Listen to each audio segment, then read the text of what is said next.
la reine devrait établir le rôle d'un gouverneur général à Édimbourg pour agir en son nom si l'Écosse vote pour quitter le Royaume-Uni, a affirmé un historien constitutionnel dans une interview de retour.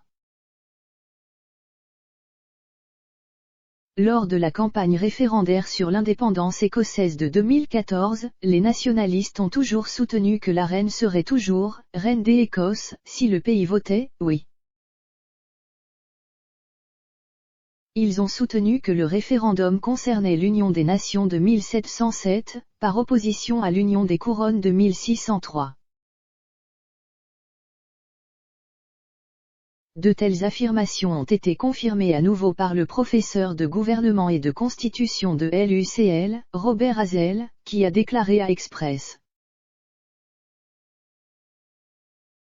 Compagnie.uk, dans son livre blanc sur l'indépendance de 2014, le SNP a déclaré qu'une Écosse indépendante continuerait d'être une monarchie. Donc, si l'Écosse devenait indépendante, la reine continuerait d'être la reine d'Écosse, tout comme elle est la reine d'Australie, du Canada, de Nouvelle-Zélande et d'une douzaine d'autres royaumes où elle est le chef de l'État. Cependant, même si à court terme le projet de constitution écossaise maintiendrait la reine en tant que reine d'Écosse, il pourrait bien y avoir un autre référendum sur le sujet à l'avenir. De plus, quelques ajustements seraient apparemment nécessaires en cas d'indépendance.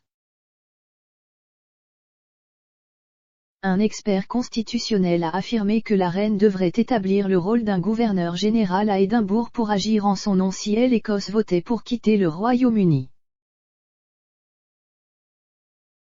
Vernon Bogdanor, professeur de gouvernement au King's College de Londres, a déclaré au Guardian en 2014, la reine ne pouvait pas avoir deux sources de conseils contradictoires de la part de deux gouvernements différents. Il faudrait un gouverneur général. C'est parfaitement réalisable. L'État libre d'Irlande en avait un. Monsieur Bogdanor a déclaré que le grand-père de la reine, le roi George V, avait nommé un gouverneur général de l'État libre d'Irlande en 1922, alors qu'il restait le chef de l'État irlandais. Cependant, les actions des gouverneurs généraux ont, dans le passé, été controversées. Dans des circonstances extrêmes, les gouverneurs généraux ont des pouvoirs de réserve pour agir sans avis ministériel pour nommer un Premier ministre si une élection a abouti à un Parlement sans majorité, révoquer un Premier ministre, forcer la dissolution du Parlement et convoquer de nouvelles élections, refuser la demande d'un Premier ministre pour une élection et refuser l'assentiment à la législation.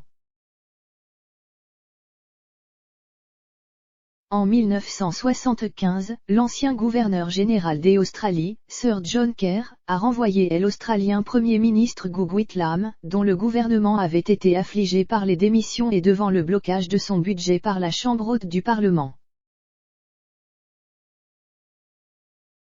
Sir John a également nommé le chef de l'opposition Premier ministre par intérim à sa place. Le professeur Stephen Hasley, directeur du Global Policy Institute à Londres, a ajouté, le gouverneur général était censé être au-dessus de la politique, mais en 1975, il s'est impliqué dans la politique. Ils ne s'en sont jamais remis. Je ne pense pas que cela se reproduira. Monsieur Hasley a également déclaré que la perspective d'un gouverneur général dépendait de la volonté du Parlement écossais d'être membre du Commonwealth, ajoutant, je pense que les Écossais ne voudraient pas d'une relation du Commonwealth avec la Grande-Bretagne. Le député SNP de Glasgow North Patrick Grady n'a pas exclu de supprimer la reine en tant que souverain d'Écosse lors d'une conférence au King's College de Londres en 2019. Un membre de l'assistance a demandé à Monsieur Grady, l'indépendance écossaise ne devrait-elle pas commencer par une demande d'abolition de la monarchie comme l'ont fait les Italiens? Le député du SNP a répondu, la proposition en 2014 était que l'Écosse conserverait la reine à la tête de l'État. De la même manière, elle est reine du Canada et d'Australie. Il existe un modèle symbolique de monarchie du Commonwealth, mais pas d'autorité exécutive car il s'agit simplement d'un rôle cérémoniel. Bien sûr, le Royaume-Uni exerce son pouvoir de souveraineté par l'intermédiaire de la couronne. La reine vient au Parlement pour l'ouverture officielle parce qu'elle convoque gracieusement le Parlement. Mais je pense que le modèle que l'Écosse adopterait si elle était indépendante serait différent de cela. Même si nous conservons un monarque comme symbole d'unité, M. Grady a ajouté, bien sûr, il appartiendrait au peuple écossais de décider finalement de cela. Ils doivent décider si l'Écosse doit être une république ou une monarchie constitutionnelle. Mais c'est une question à laquelle les gens devraient répondre après avoir obtenu leur indépendance.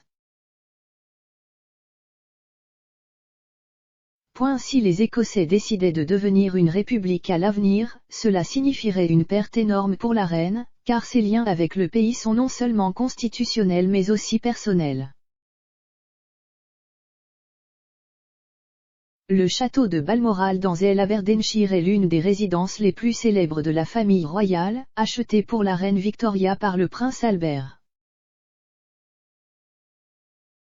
La reine passe une semaine chaque année au palais de Holyrood à Édimbourg, la résidence officielle du monarque britannique en Écosse. Prince Charles est allé dans un pensionnat en Écosse et on le voit souvent porter un kilt.